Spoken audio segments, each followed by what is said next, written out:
علیکم ورحمۃ اللہ وبرکاتہ. الحمد للہ وکفی وسلام علی عباده الذین اصطفى اما بعد فاعوذ باللہ من الشیطان الرجیم بسم اللہ الرحمن الرحیم. یا ایھا النبی قل لازواجک وبناتک ونساء المؤمنین یدنین علیہن من جلابیبہن. بے پردہ جو نظر آئے کل چند بیبیاں اکبر زمین میں غیرت قومی سے گڑ گیا.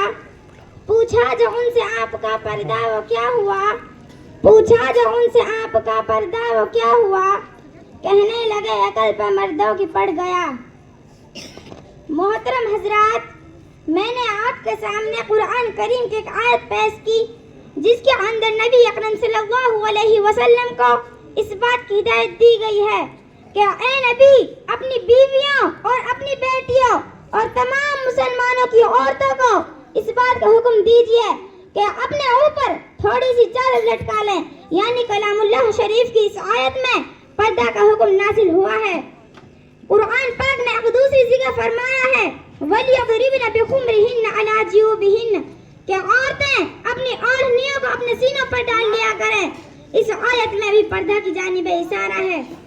مگر دوستو، جب مذہب اسلام کے روشن ستاروں سے کفر و الحاد، ظلم و جہالت کے بادل چھٹے، بے غیرتی اور بے حیائی کی تاریکیاں ختم ہوئی، قرآن پاک کے عدل و انصاف سے باطل کے لہراتے جھنڈے گر پڑے، مظلوم اور بے کسوں کو مساوات اور برابری کا درجہ ملا، خاص طور پر ان عورتوں کو جو ظلم ستم کی چکی میں پس رہی تھی. مصائب عالم کے پہاڑ ان پر توڑے جا رہے تھے. اسلام نے ان کو ذلت و پستی کا غار سے نکال کر بلندی پر پہنچایا. ظہور اسلام سے لے کر صدیوں تک مسلمان عورتوں کے بڑائی کے گیت گائے جاتے رہے. اگر تاریخ کے اوراق کھولے جائیں تو غیر مسلم عورتوں پر مسلمان عورتوں کی فضیلت اور برتری دکھائی دے گی. لیکن دیکھتے ہی دیکھتے پوری دنیا میں شیطانی ڈنکے بجنے لگے اور مسلمان عورتوں کو مکاری و عیاری کے فندے میں پھنسانے کے ارادے ہونے لگے.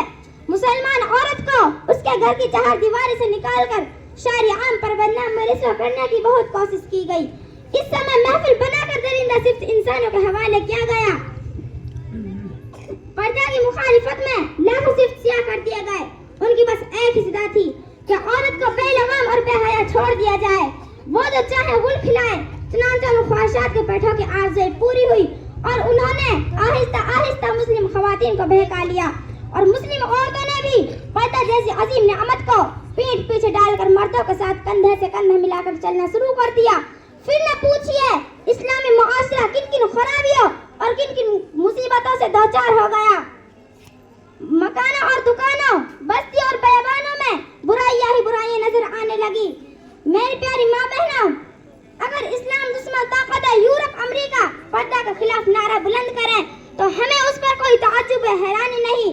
چوکھا اسلامی تعلیمات کو ہر طرح سے بدنام کرنا ان کا سیوا بن چکا ہے.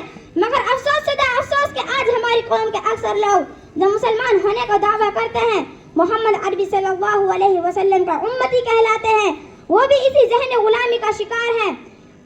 خاص طور پر انگریزی تعلیم یافتہ طبقہ تو اس میں زیادہ مبتلا ہے اور پردہ کے معاملے میں اسلام دشمنوں کا ساتھ ہیں اور انہی کے دوست بدوست چل رہے ہیں. کسی شاعر نے ایسے لوگوں کے بارے میں کہا ہے، انہی کی محفل سنوارتی ہوں، چراغ میرا ہے رات ان کی، انہی کی مطلب کی کہہ رہی ہوں، زبان میری ہے بات ان کی. محترم حضرات، اگر اسلام دشمن آج پردہ کے مسائل کو لے کر مناظرہ بازیاں اور مضمون نگاریاں ہوتی رہتی ہیں، پردہ کے خلاف تحریکیں چلتی ہیں. پردہ کو ایک بہت بڑی ناانصافی کہا جاتا ہے کہ پردہ قید ہے، پردہ سے بحثیت نہیں ہو سکتی. آج مغربی تہذیب نے پردہ کی مسلمان عورت کو بے لگام اور بے حیا چھوڑ دیا ہے. کہتا ہے کہ پردہ سے ترقی نہیں ہو سکتی. نتیجہ یہ ہے کہ آج ہمارا خاندانی اور معاشرتی نظام تباہ ہو چکا ہے. اخلاق و عادات اور شرم و حیا کا جنازہ نکل چکا ہے. یہی وہ تہذیب ہے جس نے عورت کو چراغ خانہ بننے کے بجائے سمے محفل بننے کا جذبہ ابھارا ہے. یہ اس یورپ اور امریکہ کی دین ہے کہ نوجوان لڑکیاں باریک سا دوپٹہ گلے میں ڈال کر اور چست اور باریک لباس پہن کر کھلے عام گھوم رہی ہیں۔